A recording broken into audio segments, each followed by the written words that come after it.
And so many times in sales, people don't realize, they think they have a strategy problem or a tip or a tactic problem, when in actuality, what they have is a mindset problem. Mindset is the most neglected skill set in the sales toolkit.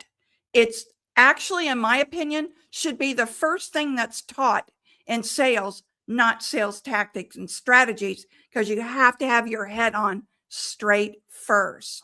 This is what we're covering today: how to protect your mindset before a tough sales conversation, the mental shift that turns rejection into data instead of defeat, and then the third thing, why the most dangerous voice in your sales career is your own and how to manage it.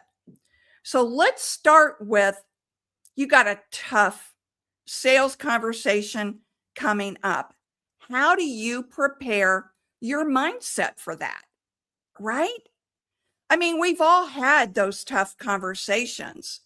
So one of the things that most salespeople walk into that hard sales conversation, they walk into it feeling already defeated, or they have fear about it.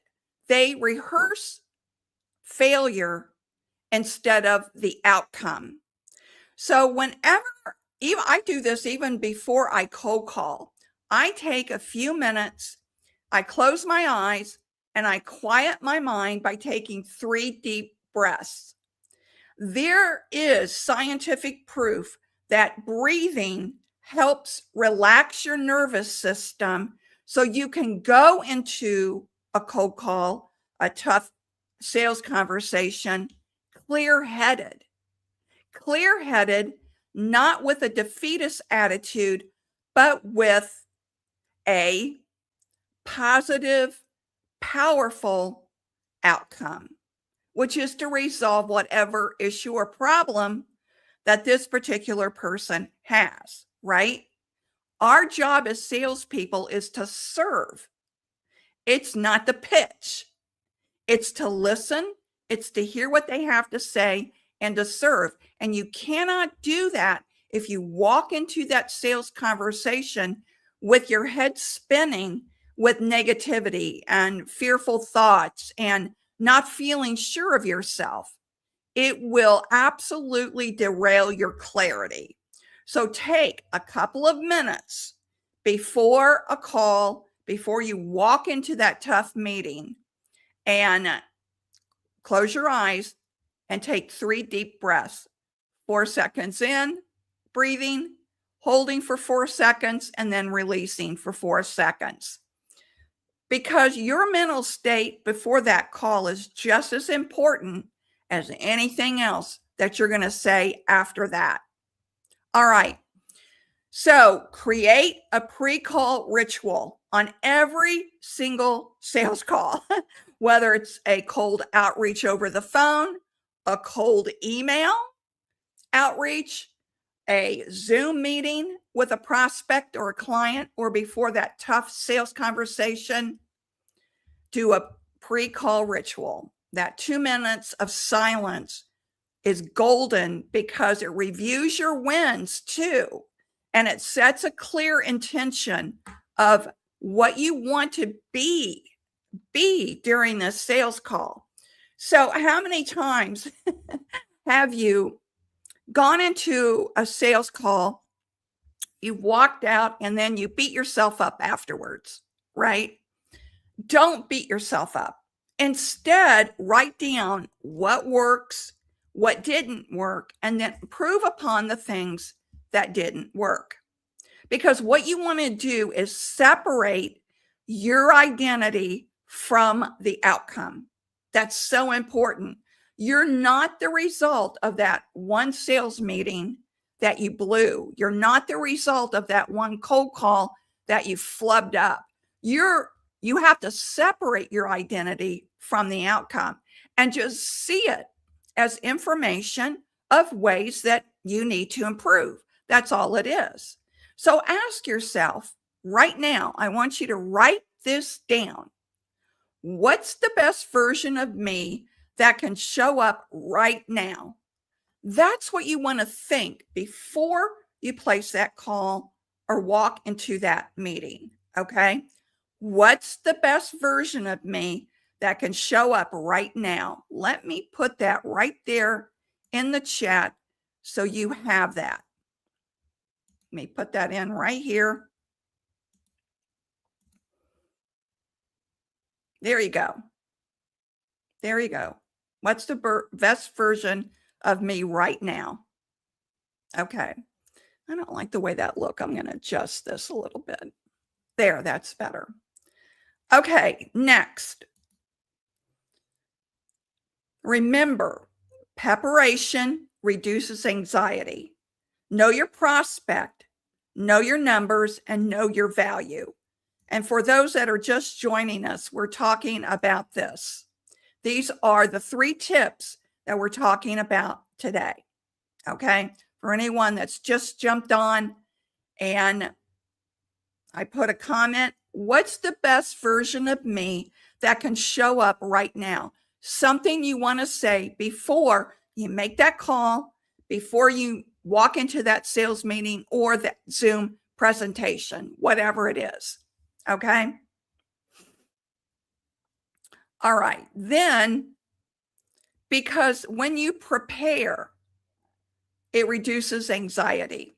Now, don't be the person that over prepares, that prepares so much that they don't actually take action. Okay. There's that you want to kind of watch as well. Don't over prepare. Prepare and also include mindset preparation as well. Step back for 2 minutes.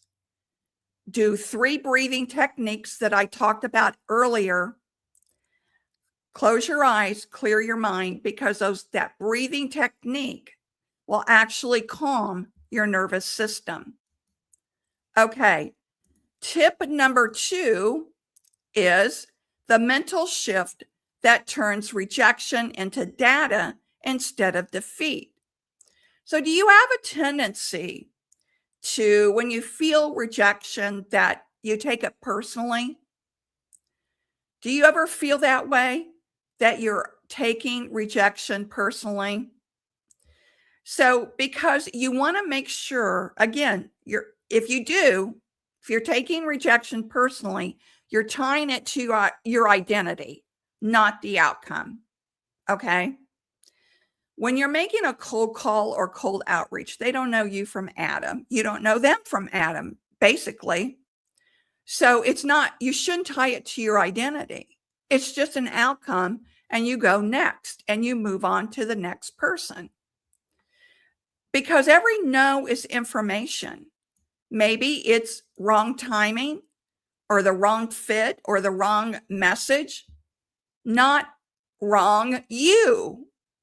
And of course, we never know when we're doing cold outreach whether it is the wrong timing, wrong fit, or wrong message. We don't know that until we're on the call.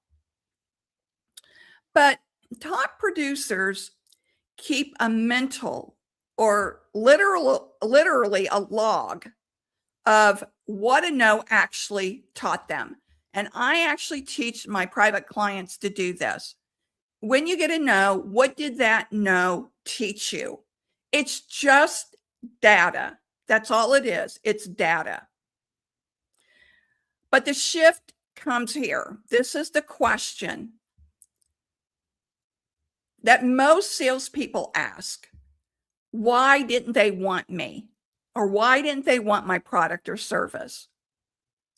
Instead, you should be asking, reframe that. Why didn't they want me? To why or what did I learn? What did I learn from that experience? That's all it was. It's just an experience. Because rejection only has power over you when you stop moving, right? And I have seen so many people, salespeople, quit because of one no. They got a no, they wrapped it up for the day. Well, try getting 80 no's in a row. All right. I had someone text me, a client text me recently that said that they did 25 calls. They got mostly voicemail, but they did connect with 3 people and booked 1 meeting. Now I've heard, and I congratulated them. That's a great outcome. Bravo. And I've had other salespeople tell me that that's a waste of their time. I'm sorry, if I can get 1 meeting out of 25 phone calls, I'm happy about that, because as you all know, it's harder and harder and harder now to reach people. They're hiding behind all kinds of walls. So I thought that was a good outcome. Data doesn't hurt you. So you have to decide, are you going to let rejection be a part of your identity? Or instead, decide to be a scientist, not a victim. All right, a data scientist. Okay, let's move on to tip 3. Let me take a quick drink here.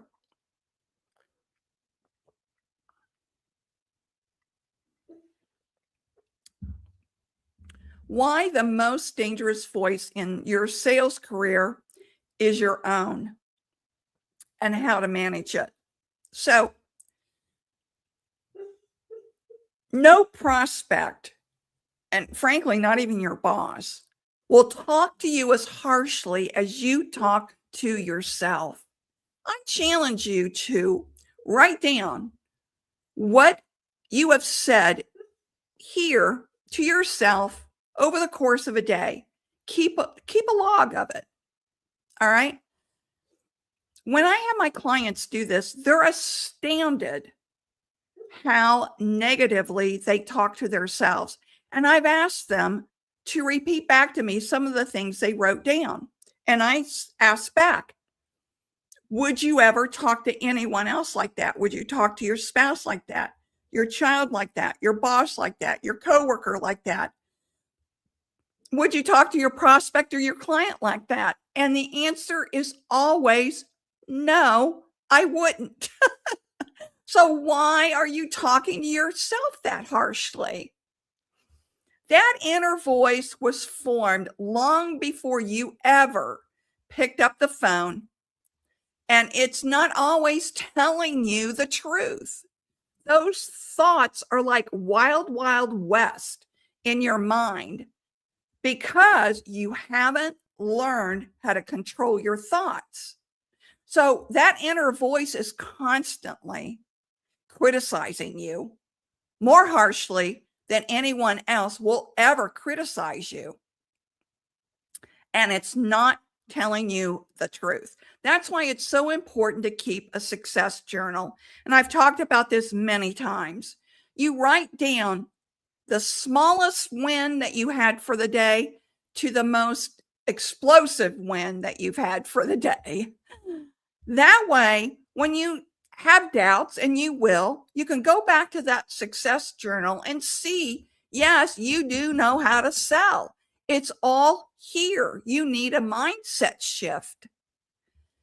All right. So identify your most negative script that's going on in your mind. Things like, gosh, I don't want to be bothering them, or they'll never buy, or I'm not good enough to be in that, to call CEOs. I'm not good enough to call CEOs. I have heard that so many times. Yes, you are. You'll never, ever break into the CEO level until you start somewhere. So you might as well start today reaching out and talking to CEOs. You'll never improve on it unless you begin. We know that, right? We know that. But yet we tell ourselves, I'm not good enough to talk to a CEO. We all started somewhere. Pick the phone up, have a conversation with a CEO. You'll learn a lot. So you don't silence the voice. All right. All of these negative thoughts that you're not good enough, they'll never buy, you'll never silence that voice. What you do is you challenge that voice instead. You challenge it with evidence from your success journal. So you want to build an evidence file, testimonials, wins, thank you notes. I don't know if you can see, but back on my bookshelf here, I'll change the screen. Back on my, you see all those cards back there? I have a whole drawer full of those cards that I keep because they mean something to me. All right. They're people, clients that have sent me cards and gifts thanking me for how I changed their team or how I changed them. I didn't change them. They just applied the information I gave them. But I keep those cards as a reminder, right? They're just something fun to keep. So discipline your self-talk the same way you discipline your calendar. It's absolutely a practice and a habit. So remember, mindset has to be a sales habit that you attend to every single day. Because if you don't, all of this trash talk will just mount on top of you. You'll come up with even more trashy self-talk about yourself, right? You're not good enough. I'm not cut out to do this. I'm not this. I'm not that. Or, what if they say no? Well, you'll never know until you ask, right? If you're watching this, there's a good chance that part of this story sounds familiar. She had every script memorized, every objection handled, every transition polished. She could navigate a discovery call like a chess master. On paper, she was ready. In reality, her close ratio told a completely different story. Maybe it's not your close ratio. Maybe it's the moment before you get on a call when something in you tightens up and you're not quite sure why. I've been there. Early in my career, I had all the tools and half the confidence. And I kept thinking, one more script, one more technique, one more framework, and it'll click. It never clicked that way. What actually changed things? Well, it was something nobody had told me to work on. She came to me convinced the problem was her process. She needed better words, a sharper framework, one more tactic to add to the arsenal. She spent months stacking technique on top of technique, and still nothing was moving. And honestly, that's the most common thing I see when someone comes to me for coaching. They show up technique starved, when what they actually are is belief starved. The techniques are fine, but usually the techniques are more than fine. But you can hand someone a perfect set of tools and they'll still fumble every job if they don't trust their own hands.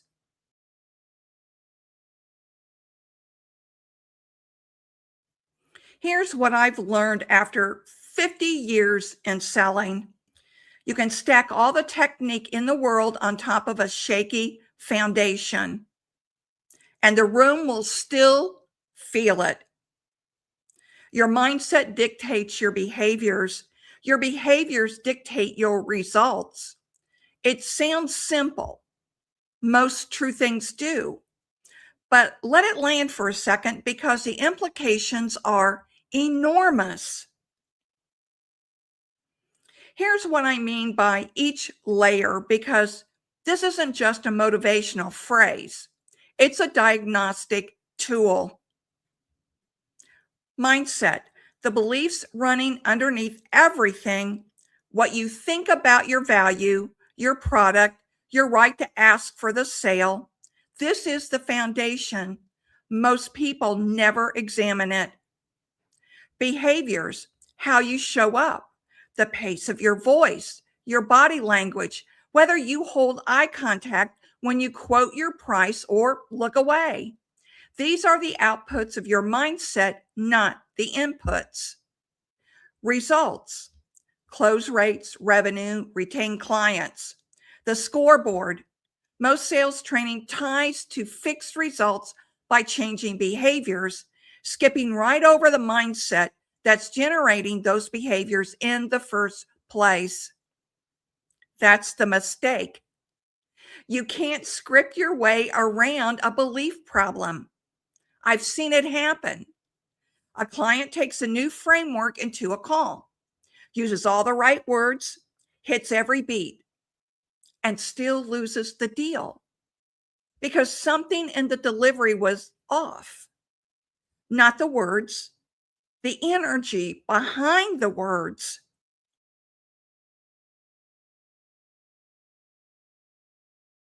We spend enormous time and money at the behavior layer. Scripts, openers, objections, handling frameworks, closing sequences. Behavior matters, and I'm not dismissing it, but here's what I've seen play out hundreds of times in real selling situations. You cannot fake your internal state, not for long, not where it counts. Your external behavior is a direct reflection of what's happening inside you. And trying to perform confidence you don't feel is frankly exhausting and transparent.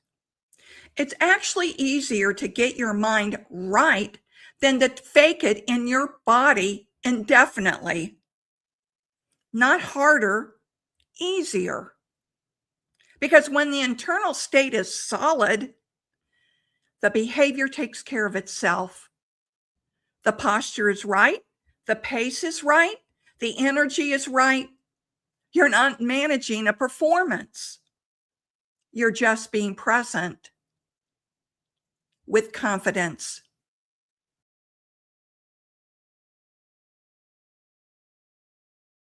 The woman I told you about earlier, well, she wasn't failing because she lacked technique.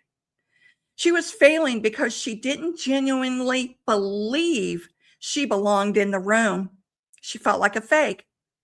Some part of her was waiting to be found out, waiting for the prospect to realize she wasn't worth their time. Her words said confident. Her whole nervous system said apologetic. And buyers, even ones who couldn't tell you why, picked up on the energy every single time. I can tell you exactly what apologetic energy sounds like in practice. It's the pause before you quote the price.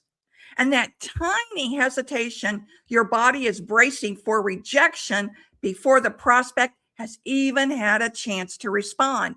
It's a way a sentence goes up at the end when it should go down.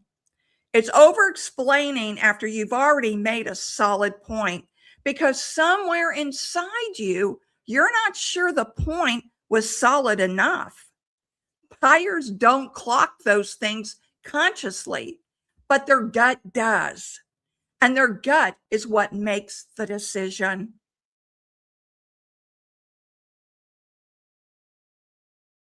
This is the part of sales that sales training never talks about because it can't be handed to you in a checklist. It requires something more uncomfortable, an honest look at what you actually believe about your product, about your value, about your right to be in the conversation at all. Entrepreneurs feel this especially sharply. You built something from scratch, which means at some point you had to become the person who could sell it. That transition doesn't happen automatically just because the product is ready. You can have a polished pitch deck, a tight offer, a clear value proposition, and still walk into a room with the energy of someone asking for a favor instead of someone offering a solution. Prospects smell the difference. They may not name it, but they feel it, and they decide accordingly. The question is never just, is this a good offer? The question they're really actually answering is, does this person believe in what they're selling? If the answer is anything less than yes, you've already lost ground before you even said a word.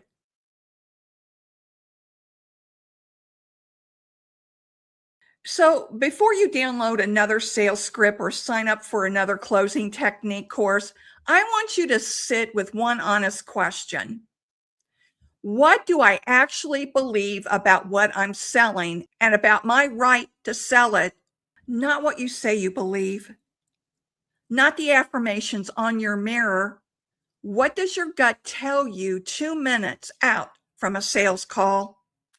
What happens in your chest when the prospect pushes back? That's where the work is. Let me get more specific.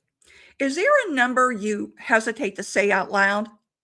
A price point that makes you internally flinch before you even quoted it? Is there a type of prospect, a bigger company, or more prestigious title, someone who seems like they have more options than you, who intimidates you before you even dial? Because that hesitation, that flinch, that pre-call shrinking, that's the data. That's exactly where the gap is. And no amount of closing technique will patch that up.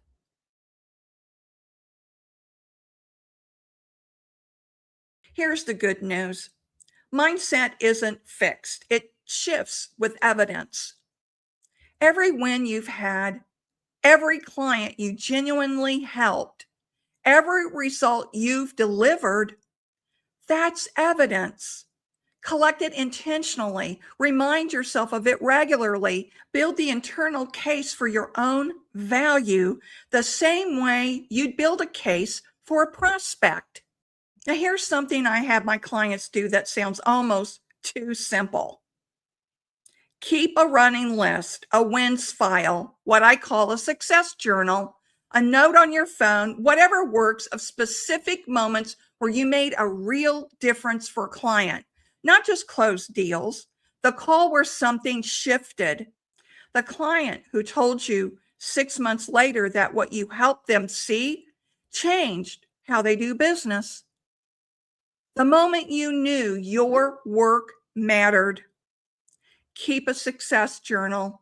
Before a big call, read 3 things from that list, not to hype yourself up, to remind yourself of the evidence.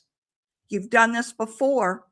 You have something real to offer. The room you're walking into needs what you've built. That's not arrogance. That's preparation. The market doesn't reward the most polished pitch. It rewards the person in the room who actually believes they have something worth buying. Get your mind right. The results follow. Now, if you're sitting there nodding because you know the mindset is the issue and you're just not sure how to actually shift it, that's exactly what I work on with my clients. Not just the scripts and the strategy, but the internal game underneath all of it, the beliefs that are quietly running the show and costing you deals before you even close. I have a limited number of one-on-one spots open right now. It's called the Sales Lifeline Session. One focused hour where we get to the real thing, not surface level tactics, the actual belief that's standing between you and the results you know you should be seeing. One session can change the conversation you're having within yourself and with every prospect after that. The link is below. I'm ready to do the work and stay savvy. I'll see you on the next video. There's one thing you can do right now that will make you memorable in the prospect's mind.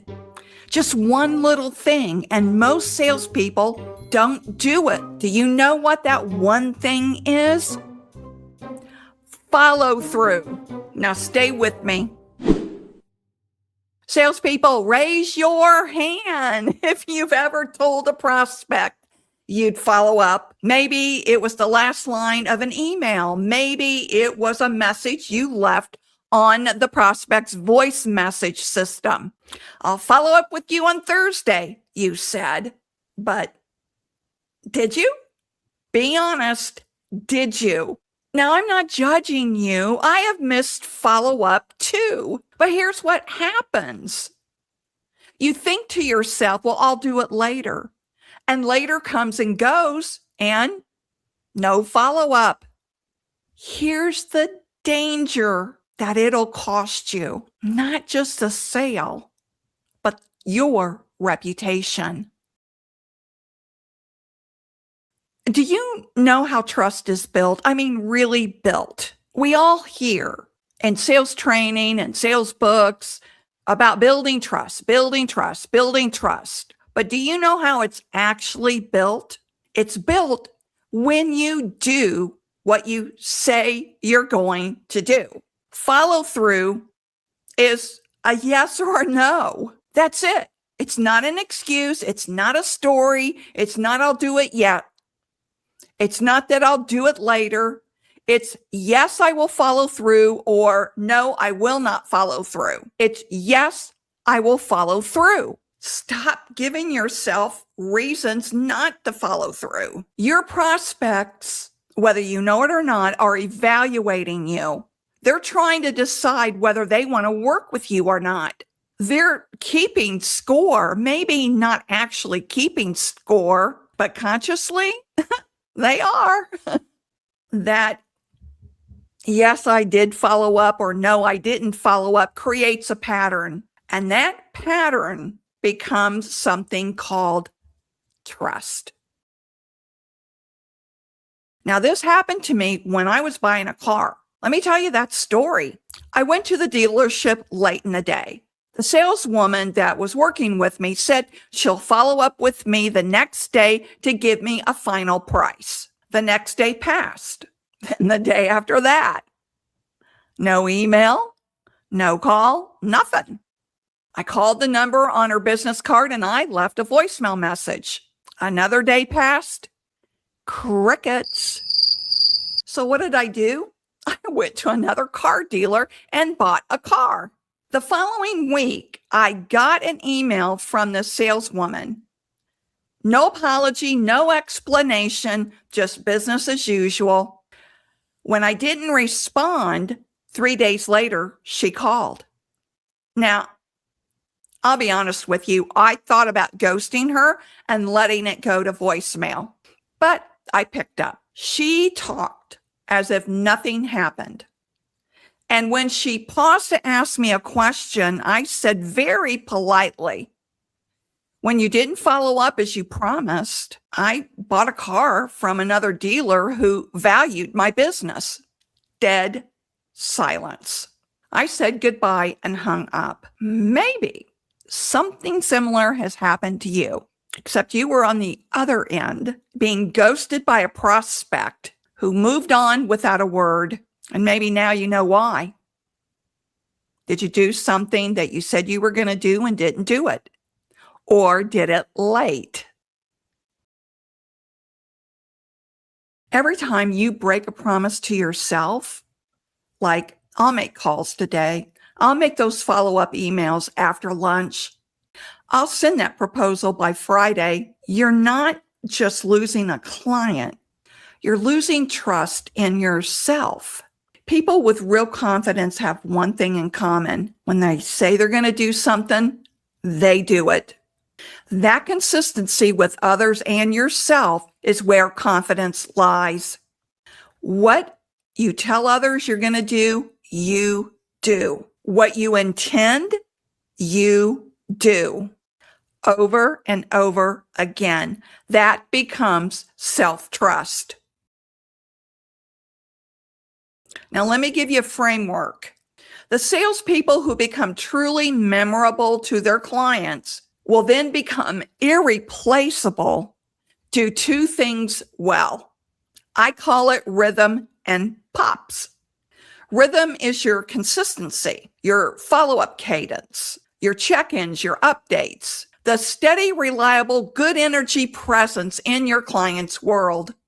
Rhythm says, I show up every time with good energy. You can count on me. So if you're inconsistent, you become the very last race car on the track to cross the finish line. If you are consistent, you're the first to cross the finish line. You stand out without even trying. But here's what separates good from unforgettable, irreplaceable, being memorable. Think about your favorite restaurant that maybe you go to every Friday. It's consistent. You love it. Then one week they add a new item to the menu. You try it. You love it. What do? You tell everybody. That's a pop. It doesn't have to be a complete new menu every quarter. Just one unexpected delight, just often enough, keeps people coming back and talking about you. In sales, a pop sounds like this: sending an article that's relevant to something your client mentioned last week without being asked. Following up with a resource after a call, just because it came to mind. Reaching out to say, I was thinking about you and what you shared. Here's something that might help. Instead of going with your first impulse, do a little strategic thinking about it. That's how you become irreplaceable. Here's the bottom line. Follow-up isn't just a sales tactic, it's character. It tells your prospect whether you're someone who follows through on small things and therefore whether you can be trusted on big ones. You don't need a fancy CRM or a complicated system to start. You need one habit. When you say you'll follow up, you follow up. Do that consistently. Throw in a genuine surprise every once in a while, and I promise you, you'll never be forgotten. You had a warm prospect. They showed interest. You meant to follow up, and then you didn't. Why? Tell me in the comments, why didn't you follow up? Maybe you told yourself you didn't want to seem like a pest, which is what I often hear. Well, Christine, if I follow up too soon, it'll look like I'm desperate. If I follow up within 3 days, it'll seem like I'm bothering them. But is that really true? Or is that a story your mind needed in that moment to avoid making that follow-up? So let's talk about the avoidance pattern. Okay, because this is important. Every seller, maybe you, has a ghost follow-up. A ghost follow-up. That's an email sitting in your draft or a call you rehearsed in the car and never made the call. A deal that slipped through the cracks, not because the prospect disappeared, but because the seller disappeared. Now, I can tell you, after 5 decades in selling and 12 years coaching hundreds of sales professionals, I've watched this pattern play over and over again. And the thing that's always the same is this. The seller thinks they're making a strategic decision. Postponing a follow-up is not a strategic decision. That's an emotional decision. So here's some of the things that may be playing back in your mind. Well, I don't want to be pushy.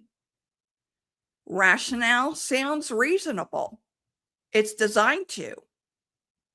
But what it's really doing is it protects you, the seller, from the real fear. Fear of rejection, awkwardness, maybe hearing a no. It's avoidance dressed in sales language, and it's still avoidance. The prospect didn't close that window. You closed that window. Okay? See what I mean by that? What's playing out in the background of your mind. And for those that just jumped on, you'll see in the top of your screen a QR code. Anyone that goes ahead and signs up for this workshop on June 2nd, or I'm sorry, today's June 2nd, June 20th, if you live in the USA, you're going to get an autographed copy of my new book, The Seller Mind Manual, which is out tomorrow on Amazon. So let's get into feelings masquerading as strategy, because this is the conversation sales training never had with you. They never talk to you about these things. If you have any comments or questions, just put them in the chat. I'll answer them. So sales training typically almost never addresses why you didn't make that follow-up. There's a massive difference between a sales strategy and a feeling dressed up as a strategy. What a seller says, when a seller says, I'm just going to give them space to think, that can be genuine strategy. It can be. Or it can be a feeling of fear wearing a trench coat. So you have to ask yourself, am I holding up the follow-up, or is it genuine to give them space for a week? So here's a misconception that I want to clear up right now. I've been teaching for a long time to follow up within 48 hours. But here's what I mean about following up within 48 hours. If you're cold calling and you're just getting voicemail after voicemail, make another call in 48 hours. However, if you're going to the next step and you've booked a meeting, the meeting's on the book, you always send that follow-up reminder. But at the end of that meeting, if the buyer is saying to you, I need to talk to this person or that person, give me at least 3 or 4 days, and I should be able to get back to you then, okay? Then you push it out 3 or 4 days. You don't follow up within 48 hours. So you do what's comfortable for the buyer, what they're suggesting. Now, if they're pushing it out for a month, that's a whole different conversation. That can actually backfire on you, because you want to say to the prospect, what will happen if this doesn't transpire within the next month? What will happen with your issue and problem? To get them thinking a little bit more about a sense of urgency. Okay. So real strategy is intentional, and you should have real strategy. It has a timeline, a reason, and a next step. But avoidance is reactive. It comes from discomfort, not from a real plan. Ask yourself, this is important. Ask yourself, if I had zero fear of rejection right now, would I still be waiting? That's your answer. I challenge you to write that down. If I had zero fear of rejection right now, would I still be waiting? So the rationalization happens fast, sometimes in seconds. Your brain is very good at making avoidance feel logical. So you have to be very, very honest with yourself about this. Okay, let's move into the one belief running your close rate. Now, this is usually one beneath. Let me start over. There's usually one belief underneath the pattern, and it kind of operates silently in the background. It doesn't announce itself, but it runs the show. And it's something like, they were really interested, and believe me, these are things I've heard in coaching sessions. If they were really interested, they'd reach out. Or, I don't want to come across as desperate. Or, they're probably already went with someone else. None of these are facts at all. These are assumptions. They're interpretations of silence on the buyer's part. And they'll cost you deals if that's what you're playing in your background, making assumptions. I have heard a gazillion times, well, if they were really interested, Christine, they'd reach out.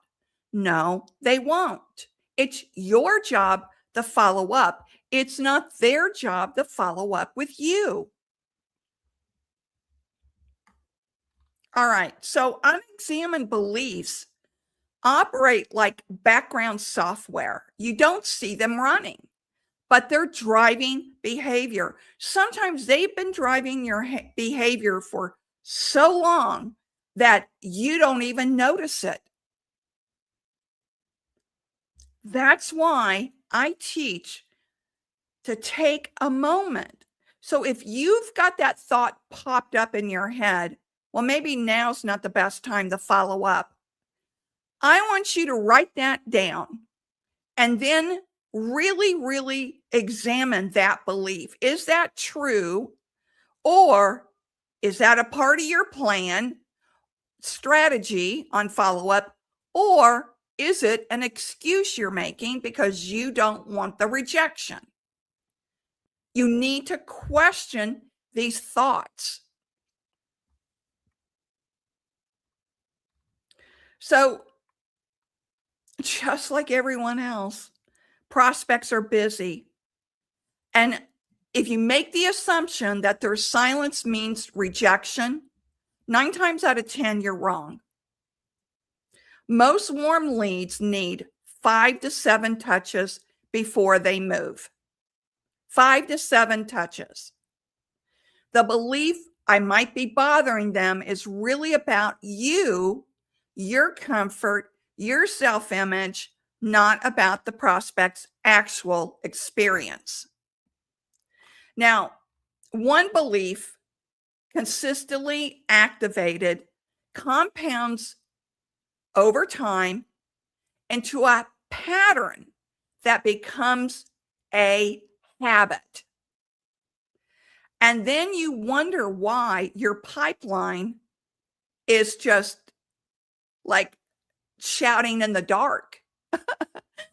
Seriously. All right, let's go to segment 4, the neuroscience behind the freeze. And this isn't motivational stuff. You know, I hear so often people mistake mindset with motivational inspiration. It's not. It's how your mind operates. And most of us have no clue how our mind operates, and our thoughts in our mind carry on like the wild, wild west inside our mind with absolutely no control over it. And that's what you have to do. You have to harness what's going on between your ears, because this is all backed by real science. When your brain activates and anticipates a potentially negative social outcome, rejection, judgment, awkwardness, the amygdala, I have trouble with that word, fires. It registers the follow-up call the same way it registers a threat. Your nervous system doesn't distinguish between prospect might say no to I might be in danger. It doesn't know the difference,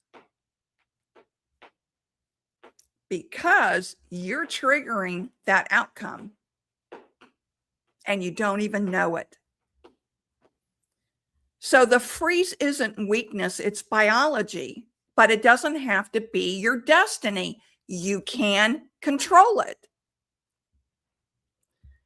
Emotional regulation is a sales skill, probably the most underrated one there is. And the seller who learns to act with discomfort rather than wait for it to pass will always outperform the one who waits to feel ready, to feel like cold calling, to feel like prospecting.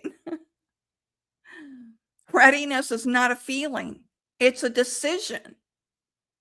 That's all it is. It's a decision.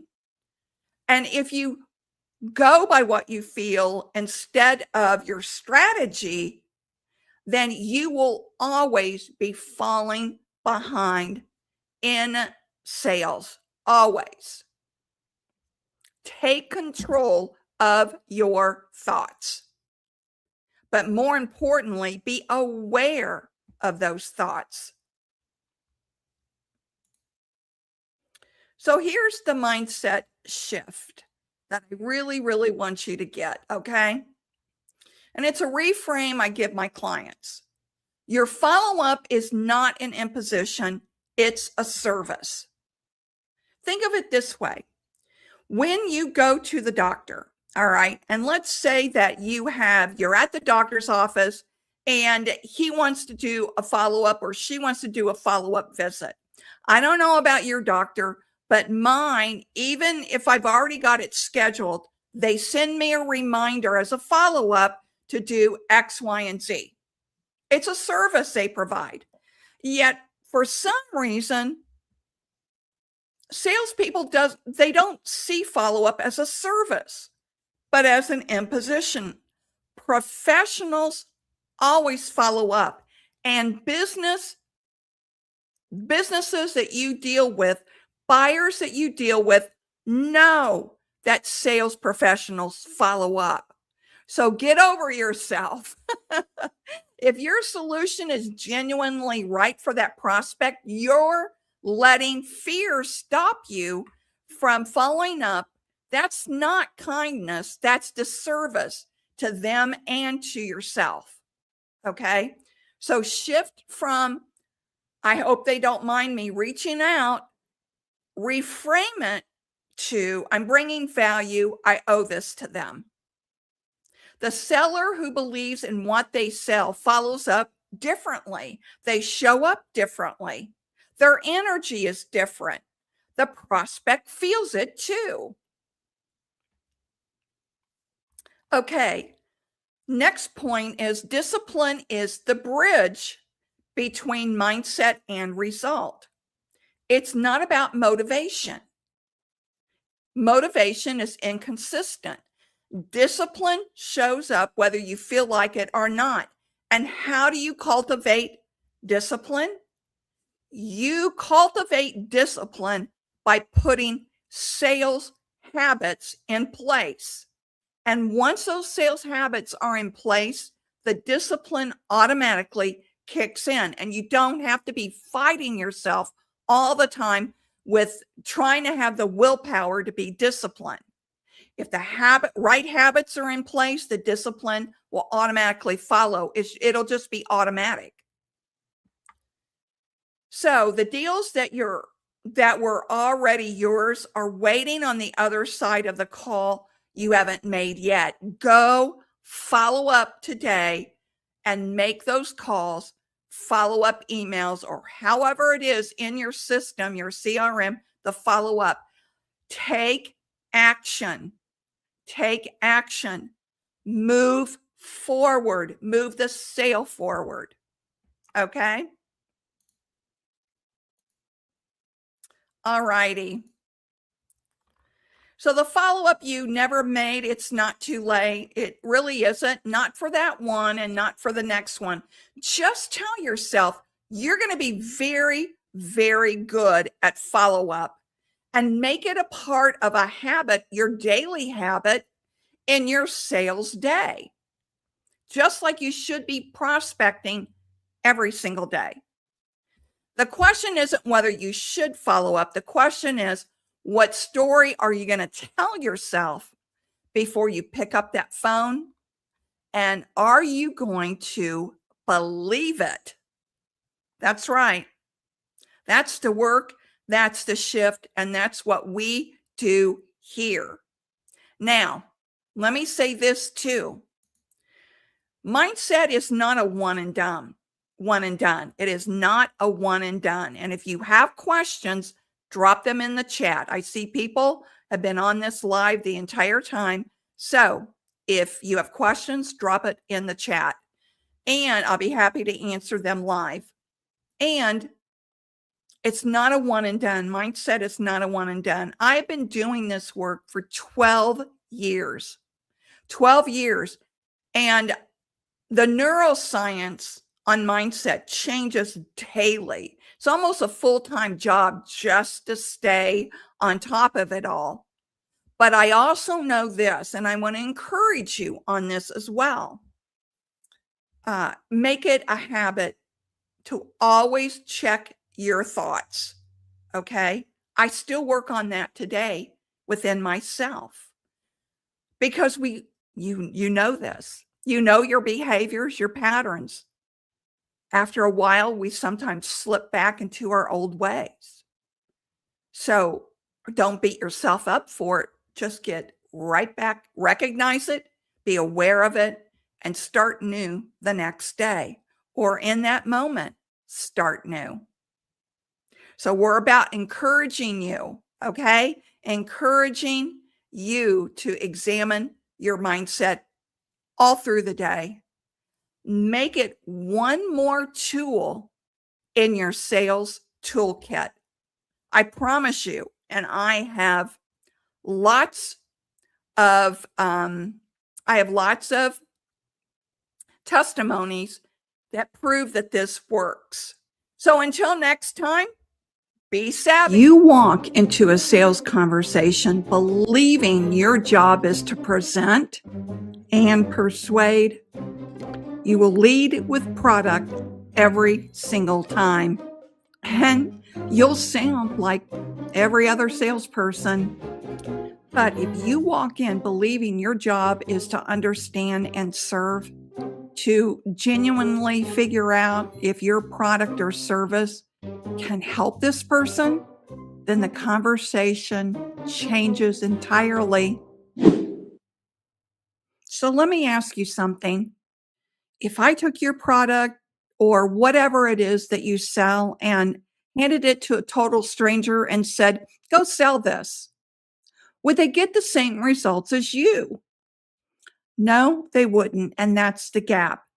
That difference between you walking in and a stranger walking in, that is what your buyer is actually buying. Not your product, not your price point, not your features list. They're buying you. Today, I want to talk about the sale that most salespeople never think about or think to make.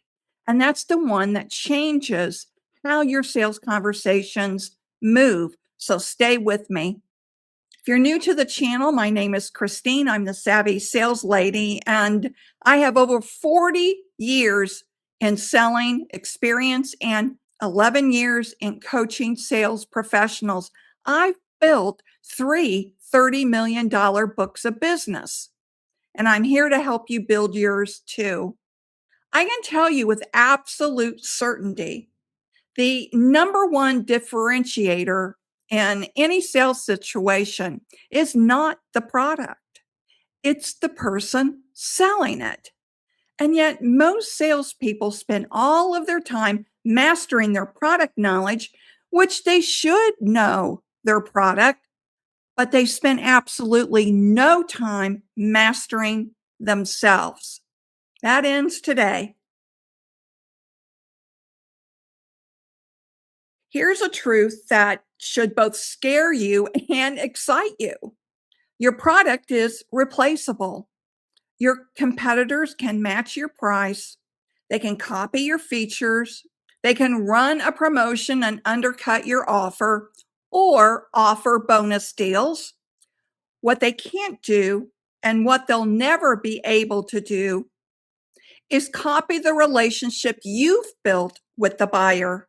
They cannot replicate the trust you've earned. They cannot duplicate the way the buyer feels whenever they talk to you. I've watched this play out hundreds of times. Think back on your own personal experience. Let's say buying a car. Have you ever walked away from buying a car because you just didn't like the salesperson? I know I have.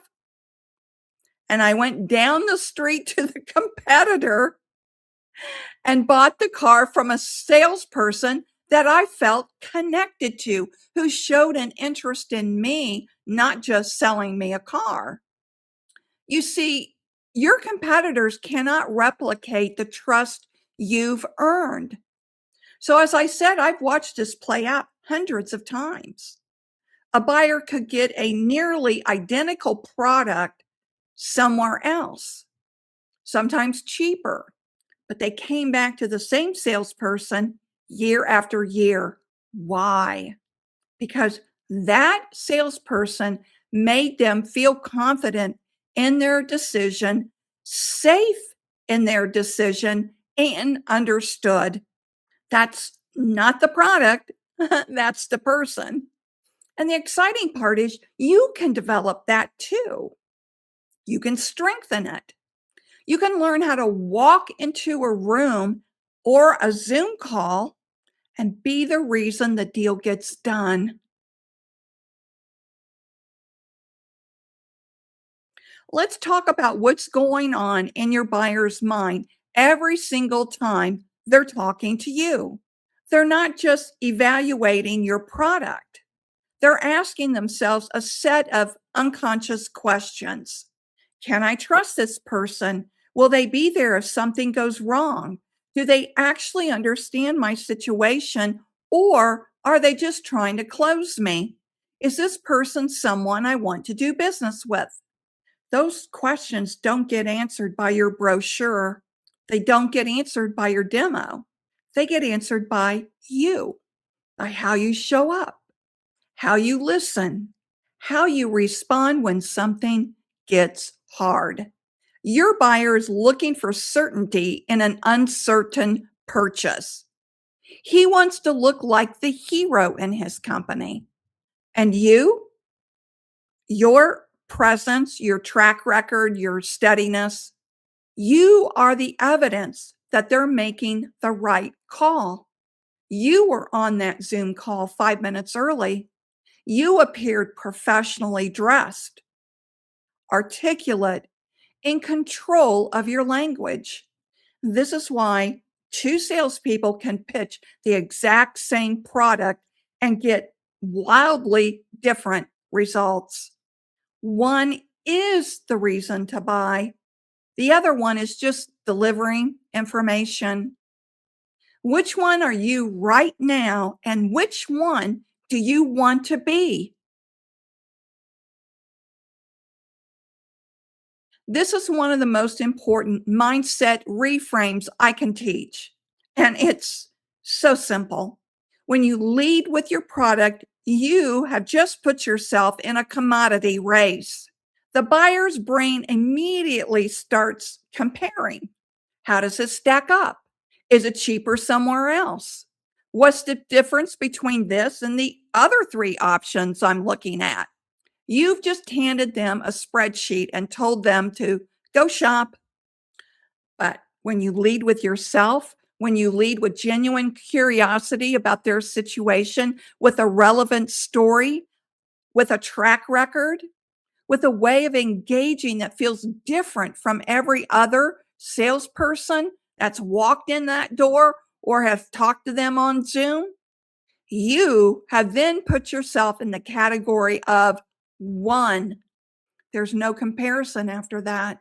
Now, I'm not asking you to ignore your product. Of course, you know your product cold. You know it backwards and forwards. But your product is only the vehicle. You are the driver, and buyers hire drivers, not vehicles. They want to know they can rely on you. Okay, let's get practical because I know someone out there is thinking, Christine, I don't want to sound salesy or be salesy about myself. That feels weird. Good. It's not about being salesy, it's about being real. Here's what it actually looks like in a conversation. What you're going to do is share a relevant story, not a case study. There's a big difference between the two. A case study is boring and it's only about data. A story is a human to human connection. So say this. I had a client in a situation just like yours last year. Here's what we discovered. Now, I'm sure you have a bunch of stories that you can fill in and add more meaning to the prospect's situation with that story of success. Because that one story does more than three slides on a demo. Next, name something you actually noticed. So pay attention during discovery, then reflect it back. Say something like, I noticed you mentioned this twice. Tell me more about that. That's not a technique, that's listening.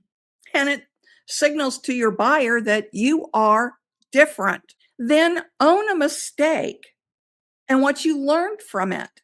Now, this one surprises most people, but vulnerability used well builds trust faster than anything else.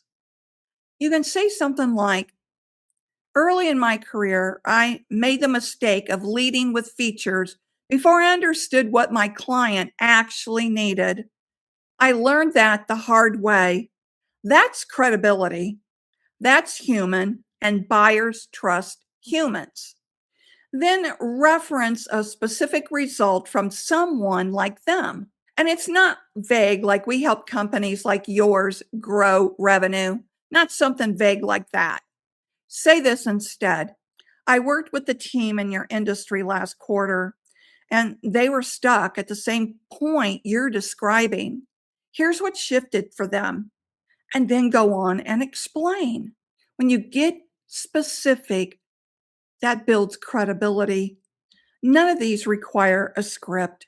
They require you to show up prepared, present, and genuinely interested in the buyer, not just closing them.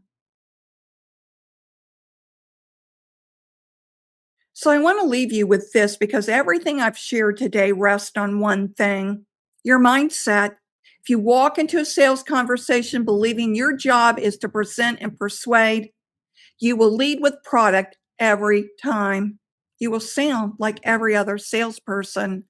But if you walk in believing it's your job to understand and serve, to genuinely figure out whether what you have for a product or service is right for this person, the sales conversation goes so much better.